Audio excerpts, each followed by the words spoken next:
On nous appelle les forces de l'ordre parce que nous luttons contre des assassins, des pillards, des voleurs. Une bande de fanatiques qui cherche à affirmer son pouvoir par la force. La force la plus brutale, la plus féroce. Je n'aime pas faire des tirades. Mais depuis 24 mois que je suis dans le bled, j'ai compris ce que ça voulait dire, la civilisation française. Nous ne faisons pas la guerre ici. Nous cherchons à gagner. Ou plutôt, à regagner les cœurs et les âmes. C'est ça qu'il nous faut conquérir. Et les Félagas, ils existent, ceux-là? Eh oui, bien sûr. Et voilà leur travail. Détruire et tuer. Faire revenir le pays à ce qu'il était il y a 150 ans, au pire Moyen-Âge. Et là-dessus, instaurer leur dictature. Viens, je vais te montrer mon secteur. Ces films étaient produits avec des appelés professionnels du cinéma, comme le réalisateur Philippe de Broca.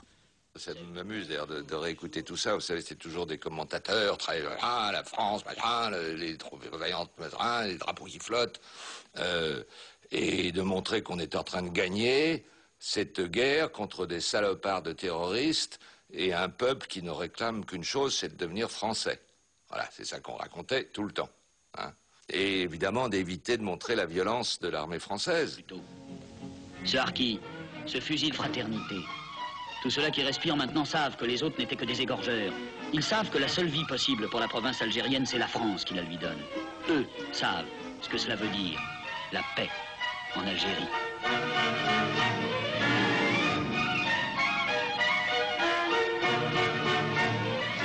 On nous tenait un discours qu'on était là pour défendre l'Occident, quoi. Enfin, je veux dire, aujourd'hui, ça fait rire les gens, mais à l'époque, tout de même, les militaires de carrière tenaient ce genre de discours. Hein. C'est-à-dire qu'on allait là-bas pour défendre la France, hein. On allait là-bas pour défendre l'Occident, les valeurs de l'Occident, on allait là-bas pour défendre le christianisme, hein. Et puis on allait là-bas parce qu'il y avait le communisme international, hein, qui était du côté du FLN. Ce qui aujourd'hui fait rire tout le monde, bien sûr. Dès les premiers jours de l'insurrection algérienne, le ministre de l'Intérieur évoque les événements de l'Algérie au Parlement. Pour François Mitterrand, l'Algérie, c'est la France, et ajoute-t-il, il faut employer tous les moyens pour préserver la France. Et à la radio, il s'adresse aux Français. En s'attaquant à nos compatriotes algériens, les meurtriers et les émeutiers ont dressé contre eux la force française. Cette force défendra la justice en maintenant l'unité nationale, en protégeant ceux qui travaillent et ceux qui peinent, en rétablissant la paix civique.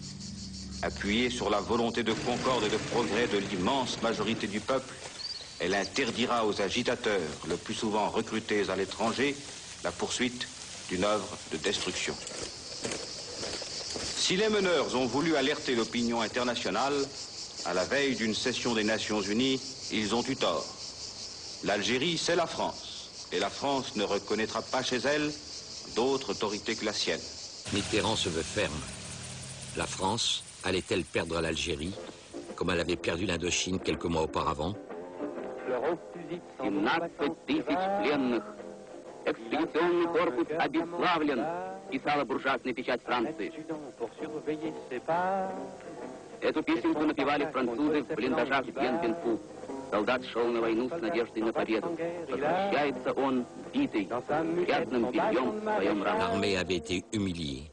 Les prisonniers français avaient dû défiler devant les caméras soviétiques pour un film de propagande qui montrait au monde qu'une grande puissance peut être vaincue par des va-nu-pieds communistes. À la guerre, c'est un drôle de petit jeu. Где ты, Франция, милый, веселый Париж? Cette guerre révolutionnaire de libération a marqué aussi le commandant Siazdine, combattant historique du FLN. Vous savez, juste avant le déclenchement de la lutte armée, nous, les jeunes de 20 ans, comme vous le dites, on vivait intensément la victoire des Vietnamiens sur le colonialisme, la victoire sur Dien Bien Phu, le Maroc bougeait, la Tunisie, la même chose, et nous étions en pleine crise du mouvement national. On était vraiment, le moral était au plus bas. Alors, dès qu'il y a eu le 1er novembre, c'était un vent d'espérance qui a soufflé sur nous, dit enfin, nous aussi, on va se battre pour libérer notre pays.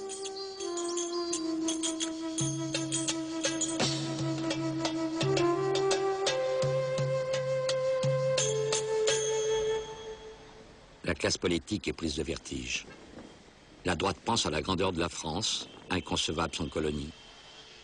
La gauche croit encore à la mission civilisatrice de la France. Les communistes s'interrogent sur une insurrection qui n'est pas marxiste. À chacun sa vision. Celle de Léon Homser, député de droite.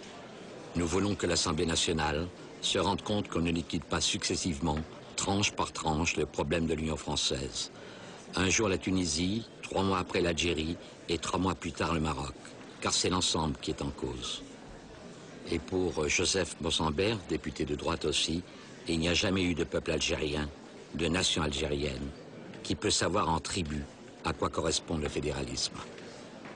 Un député, président du groupe parlementaire socialiste et ses fillots, a conscience que seule une infime minorité d'Algériens dispose d'un droit électoral identique aux Européens. Au début, je pense que la perspective de voir l'Algérie devenir un État indépendant était une situation qui n'était pas admise par la majorité de l'opinion française. La fiction des 3 départements jouait à plein sur les esprits. Ça faisait oublier le fait que c'était quand même une situation de domination coloniale, que c'était des départements, mais des départements où il y avait une masse de population la plus nombreuse qui n'avait pas les mêmes droits qu'une minorité. Et d'autre part, quelque chose a beaucoup compté pour expliquer l'état d'esprit de la majorité de la population française, c'est le fait qu'il y avait une colonie française importante, beaucoup plus nombreuse tout de même qu'en Tunisie ou au Maroc, dans les 2 protectorats.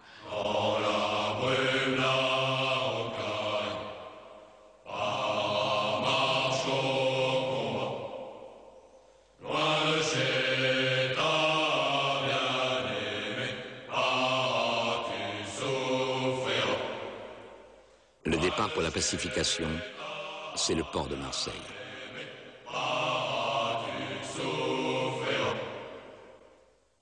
Marseille, on découvre son cosmopolitisme, et donc c'est là qu'ont lieu les premières chasses au bico, cassage de gueule à plusieurs paras sur l'un ou l'autre. Puisque je suis caporal, j'invite mes hommes à ne pas passer à l'acte. L'un, l'autre ronchonne, comprend, etc. Mais nous avons une perception confuse que c'est un homme civil et qu'on n'est pas là pour chasser comme ça, à travers les rues de Marseille, le bico, l'être inférieur. Mais on est invité déjà à ça. Ça, on s'en rend compte. Invité, c'est-à-dire par les sous-officiers de carrière. Qui vous poussent? Qui nous poussent dans la sortie pour aller boire bière et autres, mais chasser la pute pour tirer son coup, casser la gueule au bico et montrer aux Français que il y a une armée française qui va régler son compte à l'Algérie de l'autre côté et qui est formée pour tuer.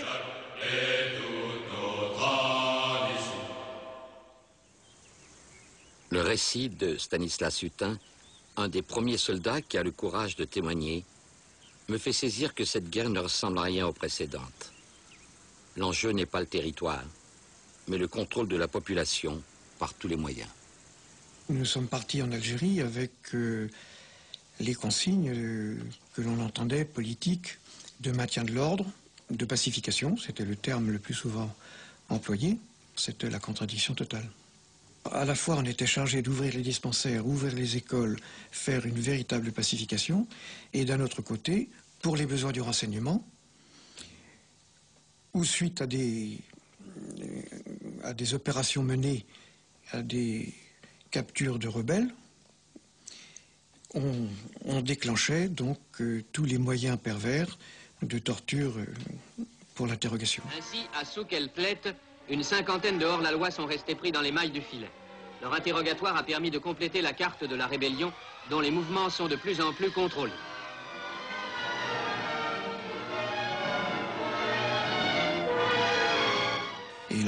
entendait les hurlements de ces gens.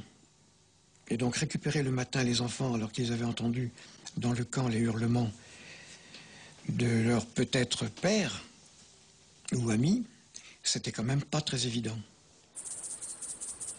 Stanislas Hutin, fils d'un journaliste, prit de nombreuses photos de ses élèves et entre autres du petit Boutout.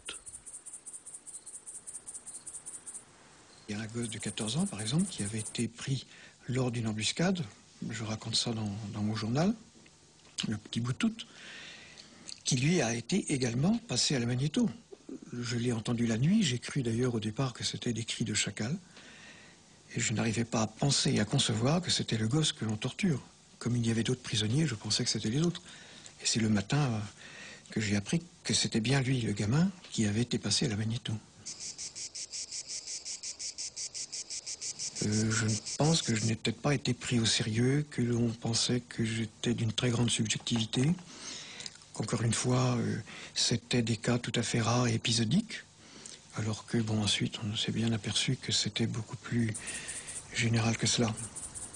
Mon père m'a soutenu beaucoup, puisqu'il a même d'ailleurs porté ensuite mon carnet de bord au président Coty.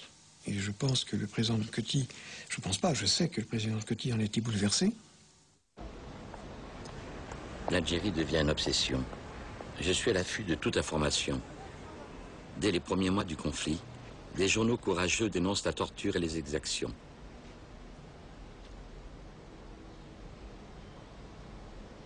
Un journaliste, Robert Barra, militant de la décolonisation de la Tunisie et du Maroc, réalise le premier reportage en maquis algérien.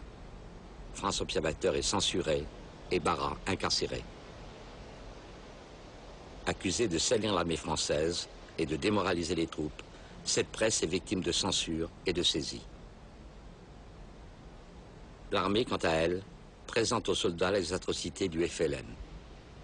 Quand on voyait par exemple des photos, n'est-ce pas, de règlement de compte entre eux, le FLN et puis en fait des harkis souvent qui s'attrapaient comme ça, et qu'on les voyait les cadavres les uns derrière les uns côté des autres, avec le sourire kabyle, quoi, hein, donc bon, le couteau à travers la gorge. On disait, ben tu vois comment ils sont, hein, ou bien le sexe dans la bouche, quoi, etc. Enfin bon, tu vois, c'est ça l'arabe. Pourquoi cette image-là était, ma foi, assez bien accueillie chez les copains? Pourquoi ça?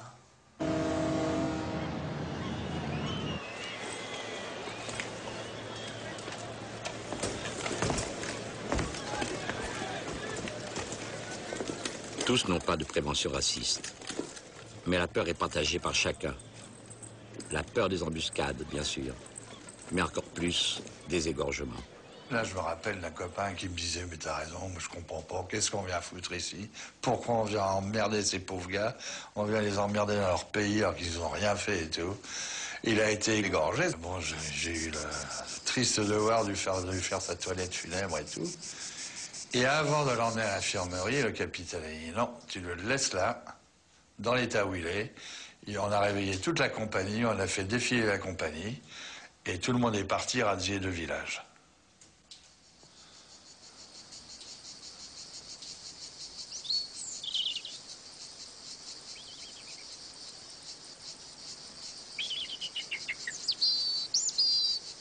Autant je réagis aux exactions, autant je ne saisis pas la gravité d'une mesure qui concerne une famille algérienne sur 4. Dès 1955, l'armée regroupe la population dans des camps, officiellement pour la protéger, en fait, pour priver l'ennemi de tout soutien. Ces regroupements, conçus par les autorités militaires, ne s'appuient sur aucun texte législatif. Plus de 2 millions de civils connaîtront ce sort. La pacification, ça consistait pour l'armée à raser les fermes isolées des fellahs dans le bled, pour les obliger à reconstruire de leurs propres mains leur mechta autour des postes militaires français, le tout cerclé avec des barbelés,